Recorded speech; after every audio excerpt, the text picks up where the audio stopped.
In spring 1942, there were 250 Americans of Japanese ancestry enrolled at 6 California State University campuses. On February 19, 1942, Executive Order 9066 and the military orders that followed forever changed the course of their lives. These young adults, the Nisei, born and raised in California, full of promise and hope, were forced to leave their communities and drop out of college. Some moved to an inland state, but most were rounded up and sent to live in an American-style concentration camp in the most desolate parts of the country. Manzanar, Tule Lake, Topaz, Heart Mountain, Rower, Gila River, Poston, Amachi, Jerome, Minidoka became their new home for the duration of World War II. After their release, many Nisei never had the chance to return to college. Their dreams of a college education shattered.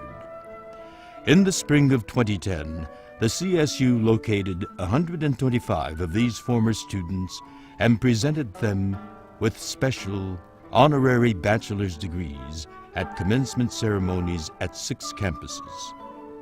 These degrees, although long overdue, brought tears, smiles, and a sense of closure for the former CSU students and the community.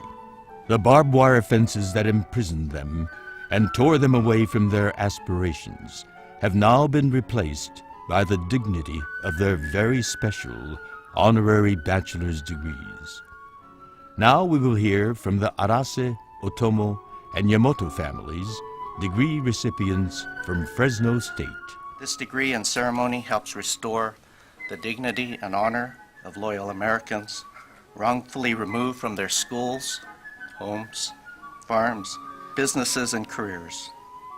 They were held against their wills during World War II by their own government without charges or trial. Their only crime was they looked like the enemy. Most, like Mr. Otomo, were American-born citizens of this great country. My dad, John Hiroshi Otomo, was my best buddy and friend, especially in the last 6 months of his life. As a child, my sport was auto racing. And so my dad was my pit crew. He was my mechanic. And we spent hours and hours on the track, getting to pretty much know each other in a different way. I was supposed to be the token son. I turned out to be I turned out to be more of the best buddy. I am Dr. Donna Arase. I am a general dentist here in Arcadia, and my father is Mr. Harold Arase, but he also had a Japanese first name. He switched it around, Hiroshi Harold Arase, but he, in later years, just went by Harold H. Arase.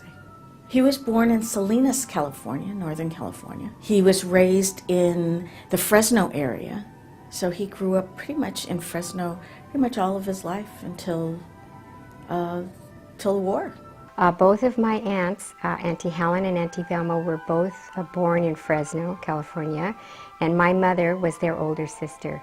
And they were raised there all through high school and attended Fresno State for a couple of years. I'd have to describe my grandfather, John Hiroshi Otomo, in 3 words. It'd have to be a teacher, a disciplinarian, and a friend. My father's born in California. My grandfather's born in Hawaii.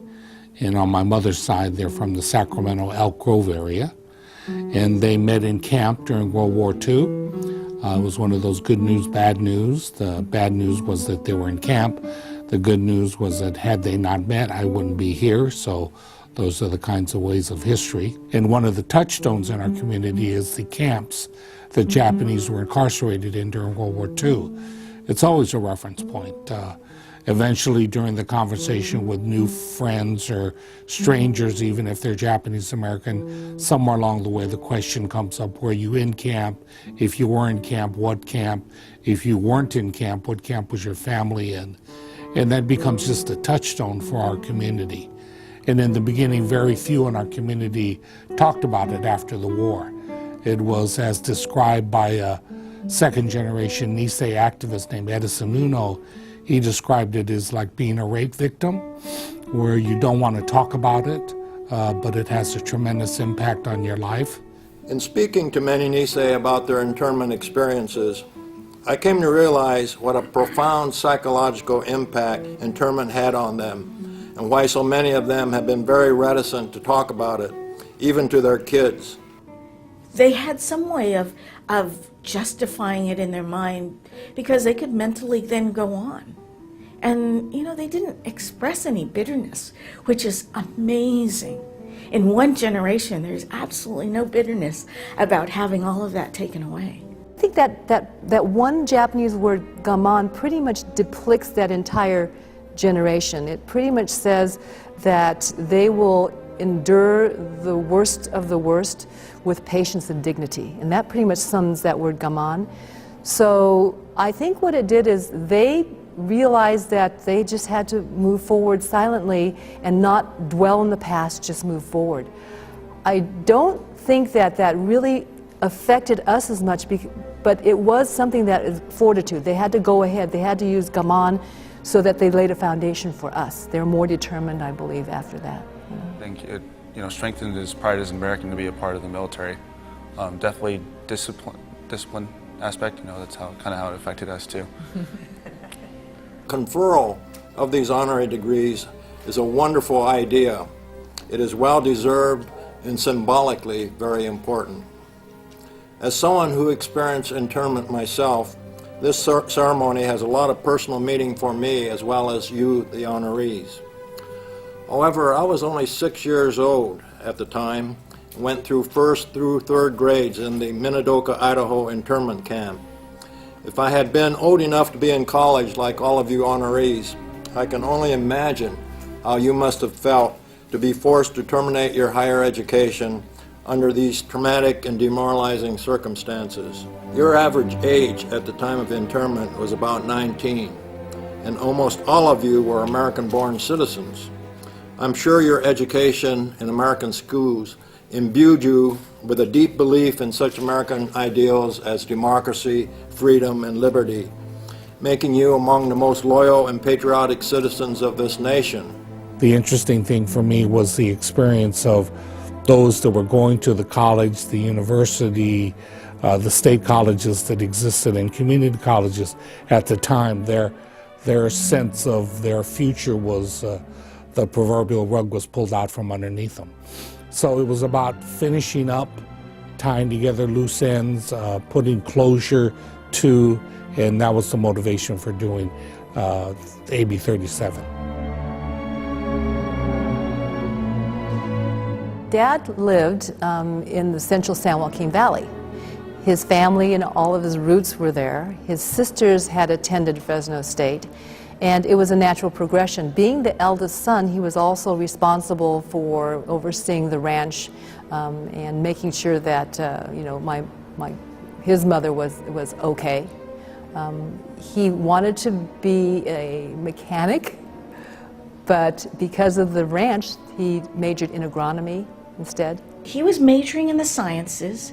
I believe he intended to do what he did all along, and that was sort of follow in the older two brothers' footsteps, majoring in the sciences and going to pharmacy school. I didn't even know that they attended Fresno State at the time, so I was really surprised to find out later, but I have seen pictures of them in groups of Japanese Americans their same age as students at Fresno State, so I know that there was an active social life among the Japanese Americans. John Otomo was somebody who liked to get involved. He didn't want to sit back and watch, and he was part of an original group that formed the Ag Honorary. It's still in function at Fresno State. He's very proud of that factor as being a charter member. He liked to do intramural sports. He was not the most focused student, as I've said earlier, but he just felt that, college is not just about academics. College is about learning to live with other people and diversity in the social world. So he did do other things than go to school. However, he still had the ranch, so every day they had to go back and work on the ranch as well. I knew that he was really disappointed that the war came and that it meant internment camp and having to leave the university. That was a real disappointment. That I can remember thinking about that often as a undergraduate in college, thinking, my gosh, if this had happened to me, how would I feel? Tough. Very, very tough to think that you're only about a year or two in and then all of a sudden you have to stop.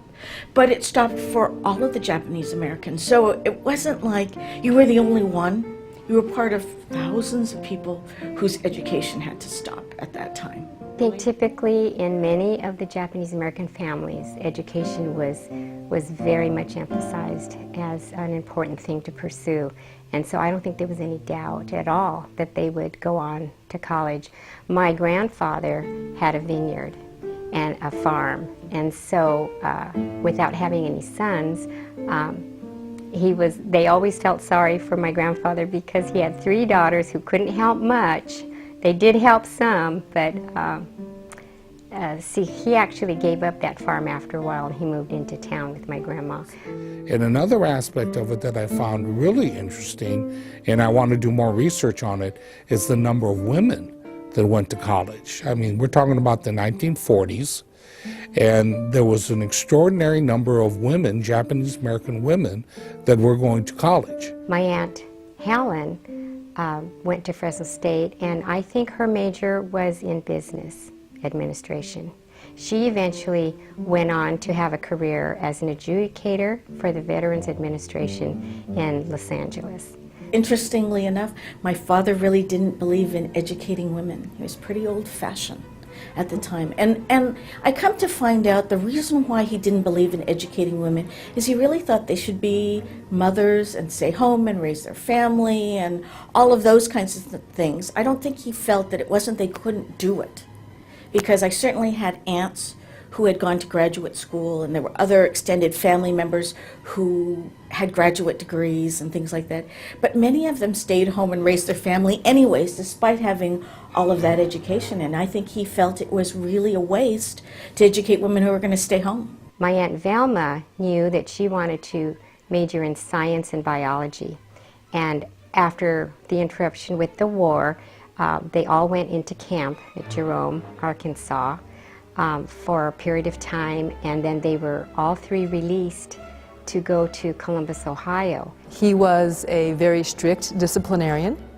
He believed, like we were talking earlier, there is a right way and there is a wrong way and there is Ji-chan's way. He felt that you got to where you were by hard work and discipline and integrity. School was not an option. School was something that was, like we told a lot of people, not are you going to college, it was which college are you going to.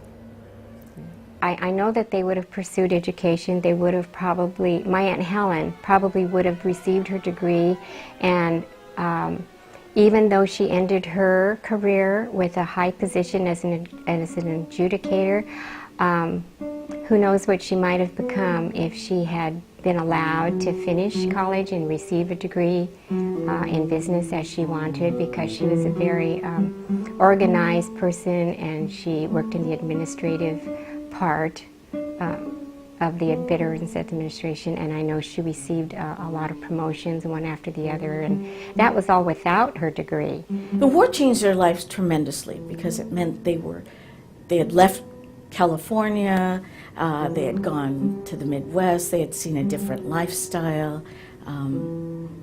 One of my aunts had talked about how they were very surprised with the South. They had never seen that kind of discrimination before. And so, even though in their own lives they had seen discrimination, they had never seen the black-white conflict before. And so that was a very shocking, real thing that came to mind that they all had firsthand looks at. And it's interesting to hear someone who's being taken away talk about that. But they were very surprised at what that was like. All my mother told me about that time, what I remember is that it was just awful because they were housed in a lot of the horse stables. You know, Fresno Fairgrounds has a big horse track, but those were the horse stalls that they had to sleep in, and that was a temporary setup while they were building the camps across the country. And then as soon as those camps were finished with construction, then my family was boarded up into trains. This is my mom's bicycle. When she was interned, they took the bike. She couldn't take the bike with her to camp because it was too big. It was only what you could carry in your arms and your back. So her father gave this to a neighbor and said, "We don't know if we're coming back. Take care of Yoshino's bike." When this gentleman who he gave the bike to was on his deathbed, he told his siblings that you need to return this bike to Yoshino. Well, her name was Yoshino Uemura, and now she got married, and her name was now Elaine Otomo. And they couldn't find her, so finally through the internet they found Uemura, they found my uncle, and they found Mom, and they did this huge story on the Cycle of Promise. Alice Kazarian was the person who gave her the bike back. I know that it was very hard for my grandparents. They both, I think, died fairly young, and I think they went through so much stress going to the camps and leaving their land like that and everything, so I think it was really much harder for them. Everybody moved on with their lives and did very well, fortunately, in my family, and they thrived with their lives later on, and it was just something I think they wanted to put behind them. In the beginning, I think they were all confined. It was really like a prison, and it was a really scary thing. But as time went on, somehow the U.S. government made stipulations that if you didn't go back to the West Coast, you could go inland to the Midwest. And so at some point in time, many young people, mainly college-age individuals, left and went to the Midwest. And that's how my father ended up in Chicago. They never talked about it, and I wasn't even aware of it, so therefore it didn't even occur to me to ask questions about it, really until I was grown and raising a family. And then I began to ask some questions. And they would talk about it, and with a lot of laughter, they would reminisce about it, but at the time I think it was so difficult, and it wasn't something that they wanted to relive. Interesting enough, in Jerome, Arkansas, people who had some education became teachers. People who had some medical knowledge or training became pharmacists and trainees, and people who had physician degrees already were physicians. And of course, they had their own little hospitals, and they taught each other a lot. And so it was quite interesting for me to learn that while he was interned, how much education actually had gone on. So he learned a lot about pharmacy from, I think, his brothers and the other physicians and pharmacists who were there in the camp too. No matter where education comes from, it's a gift. And I think the fact that he could utilize that time and it didn't feel like he wasn't achieving a goal probably was a great thing as far as he was concerned. It was very ironic because my dad was fighting for the United States and doing very, very important work along with all these other Japanese American soldiers, while his parents were imprisoned in the internment camps, and he wasn't even allowed to go see them. He could go up to the barbed wire gate and speak to them through the fence, but he wasn't allowed to set foot inside to visit them. Nobody was, I guess. I don't know. It must have been very difficult. But he writes about that in all the history that he documented on his life. And one thing that his relatives requested was, please bring as many jugs of Clorox as you can. So he went to the store and got a lot of jugs of Clorox, and he took them to his family, passed them through the gate. You know, the military was, after they were, put in the camps, he went into and enlisted because he felt it was the right thing to do to show his allegiance to the United States. And he did talk about his wartime experiences with me during that last 6 months. I was somewhat privileged, and I think he's only talked to me about those times, good, bad, and ugly. He learned more about, he said he remembered going to being enlisted, and there was a row of white folks, there was a row of black folks getting water. And he didn't know where to go because he was just out of camp. So he was going to go in the line with the blacks because they were just treated pretty poorly. And they took and poked him out of the line and made him go into the other line. And so he was conflicted, and he felt that was totally the wrong thing to do for all people serving the United States. What happened after the war ended was that my Aunt Velma was recruited to actually work for the atomic bomb group that was working on a study in Tokyo, you know, after the bombs were dropped in Japan. And my father was one of the MIS veterans, and he was an officer in the Army. And so my family, I was now 2 years old, and my family was stationed in Tokyo. My dad was part of the occupation forces with the United States Army, and then my two aunts applied for and received jobs as civil servants, or civil workers for the government as part of the occupation. So everybody went to Japan. He was proud to have served in the military, and I did not realize how proud he was until after the award. He would tell me specifics about where he was stationed, about pictures of people he's interacted with. In fact, he even started doing a book. He has a binder, and he worked on this book, my mom said, every single day. He would get news clips, articles, things from the past, letters from people who had been important during his military career. He felt that, you know, he learned a lot about Japanese and Japanese culture. Born and raised in the central San Joaquin Valley, he didn't speak Japanese. He didn't write Japanese. He learned it in the service. So that did teach him pretty much cross-culturally that, you know, it was a meshing of issues, so to speak. My Aunt Velma came back to Fresno for a short time, but then her position took her to Texas, and she was working at a hospital in Texas for a while, and then she went to San Francisco, where she spent the majority of her career. When he got out of the camp, the first thing that he initially did is he went to Minnesota, and he was a coppersmith. The day after he got there, the business closed down. He was in Minnesota, penniless, homeless. He did not have a roof over his head, so that he was taken up in a homeless shelter, and they needed somebody to build fences. So that's what he did for several months in order to get enough money to even have a place to live. So this was pretty much, when we talk about uprooting, they were uprooted with everything, every earthly possession they had. And I think that's probably why, like Bucky's talking about dignity and pride, that's what they had left. And that's what they nurtured, and they really worked to maintain. I think in terms of educational pursuits, my father would have done exactly what he did. He would have finished at Cal State Fresno. He would have probably gone to UCSF and followed his brothers and had a pharmacy degree. It was funny when he was given the option of applying for the award.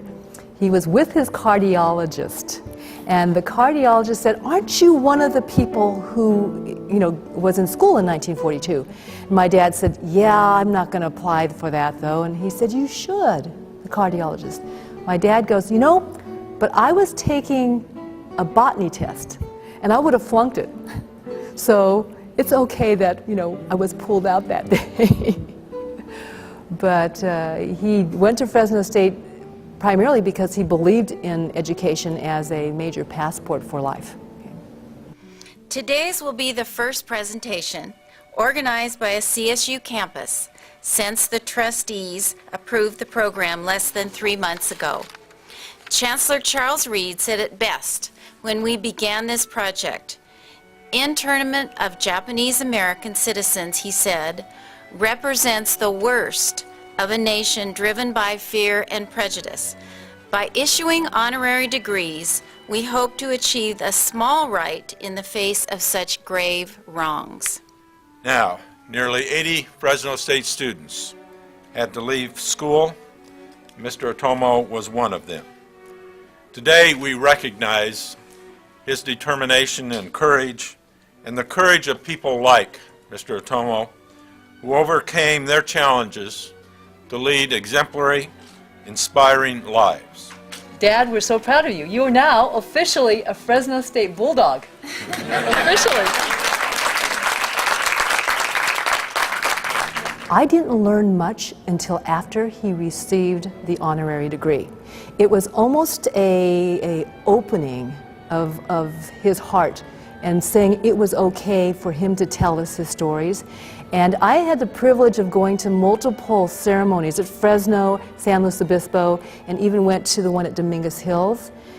And a lot of the stories were very similar in that the siblings and friends of the family would say, this particular generation, the silent generation, did not share their stories.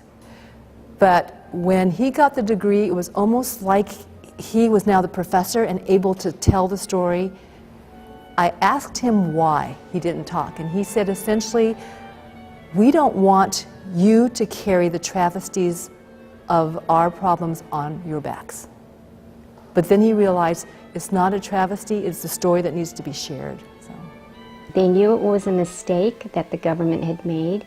They knew that amends were in the works of being done, and then when it did happen, that the reparations were given out, and the government did acknowledge that it was a mistake, then I think they felt that that was good, that they lived to see that. And so when this event happened at Fresno State, it just brought tears to my eyes when I accepted their honorary degrees, because I just wished so much that they could have seen that all of this was acknowledged, that the government and the communities really understood what actually happened, and that honorary degrees were given. They would have just been completely blown away. They would have had such a good time being there, and because, you know, their lives did turn out really well, and so I think they would have just been tickled to pieces to just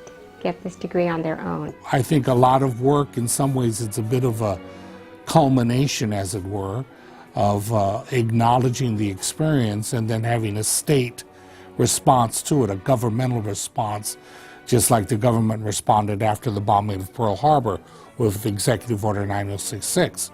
So it was an official response.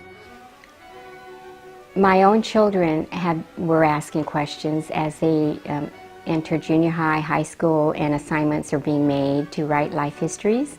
And so that was an opportunity for me to explain to them what happened to their grandparents and to their great aunts, Helen and Velma. You know, when I think about the degree, I just thought it was just wonderful to see that document in hand. It was a fantastic feeling because I knew how much it meant to my dad to go to school and how tough it was to give it up. The interruption was hard. I think if you had been in the transition between, say, high school and college, or college and a graduate degree, maybe you'd feel differently. But the in-between part, I knew he was doing well. I think all of that was tough. But when I saw the degree, it's just so wonderful to see, because it has conjures up a lot of meanings, a lot of things, and a lot of things have changed. My dad probably would be quite proud. If he were still alive today, he would be quite proud of the fact that he got the degree from Cal State Fresno. The awarding of these honorary degrees will hopefully help make up to a small degree for the involuntary disruption of their education and bring closure to this most unfortunate chapter in their lives. But I also believe the awarding of these honorary degrees is important for the symbolic significance of the message it sends to all Americans. It tells us that part of America's greatness is because it can own up to and make amends for its mistakes. Perhaps more importantly, it also tells us that we cannot take our democracy for granted, but that all Americans have a responsibility and stake in preserving our freedoms and liberties for all groups in our society, regardless of race, religion, or nationality. You know, I didn't realize that this was such a special event to my dad. This was, and he didn't realize it until after he looked around the room and said, you know what, I still can make a difference. My dad was told by his cardiologist that he would not make it through the holidays. It was, again, we talk about a breath of life. It added a good 6 months to his life, and he was able to open up and do things that he never would have done before. So I'm happy. Yeah. It was incredible, not only for him and our family, but also I think it was the first step. He was the first one to get this degree. Big step for the Japanese community everywhere in California and the entire CSU system. I thought it was really cool that I'm the only person I know that got to see my grandfather get his degree. When you don't learn all of it, you don't have any bitterness. It's so different, and yet it's only a generation away. I find that amazing, but there's absolutely no bitterness, which I think is really pretty amazing, because I think most of us who've grown up now would probably be pretty angry and pretty bitter. For me, going to college is not just a possibility. It is an expectation. I know, however, that 70 years ago, the opportunity to go to college was taken away from the Nisei. They had done nothing wrong except for being born Japanese in America. Because of the Nisei's courage, loyalty, and hard work, Japanese Americans are recognized today as loyal Americans. Because of their sacrifices, I will be able to go to college. We must commit ourselves to never again letting liberty and justice be taken away from any American just because the color of their skin is different. Okage-sama de. Because of you, I am. Thank you for what you have done for Japanese Americans, for all Americans, and for me. You are like a handprint on my heart. I will not forget what the Nisei have done. Congratulations on receiving your diploma. I believe we must remind ourselves of the immortal words of Pastor Martin Niemöller, who, in recounting his experiences in Nazi Germany, wrote, and I quote, "In Germany they came for the communists. I didn't speak up because I wasn't a communist. Then they came for the Jews. I didn't speak up because I wasn't a Jew. Then they came for the trade unionists. I didn't speak up because I wasn't a trade unionist. Then they came for the Catholics, and I didn't speak up because I was a Protestant. Then they came for me, and by that time there was no one left to speak up for me."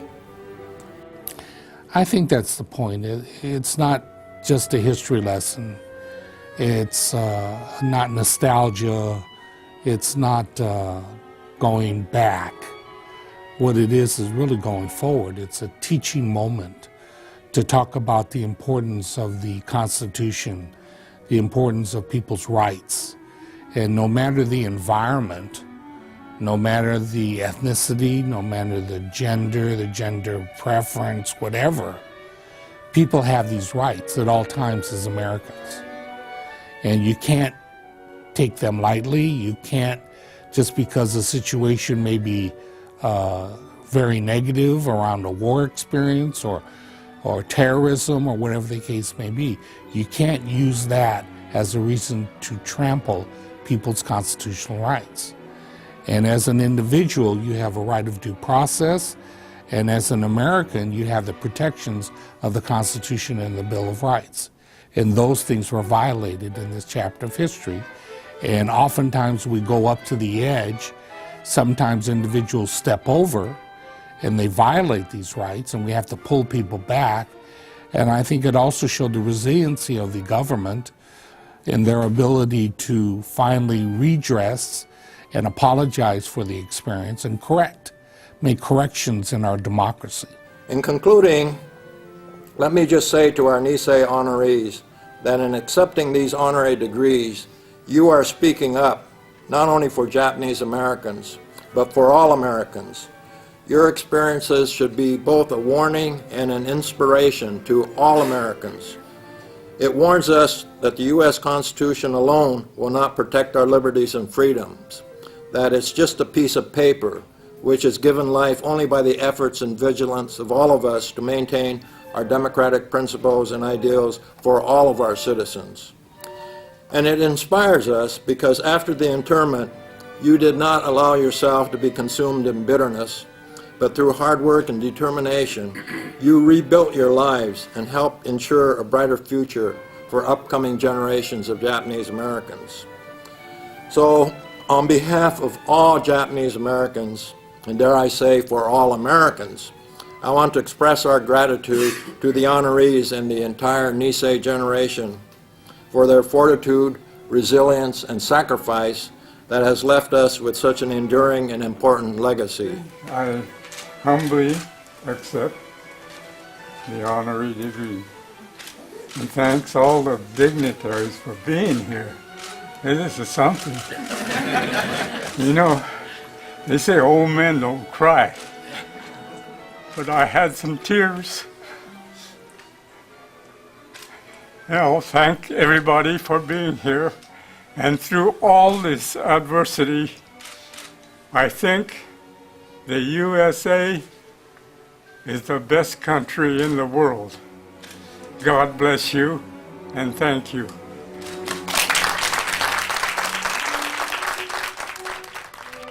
You've heard the never-before-told stories that are part of the history of the California State University and the country. We all must make sure that actions like this never happen to any group of people anywhere again.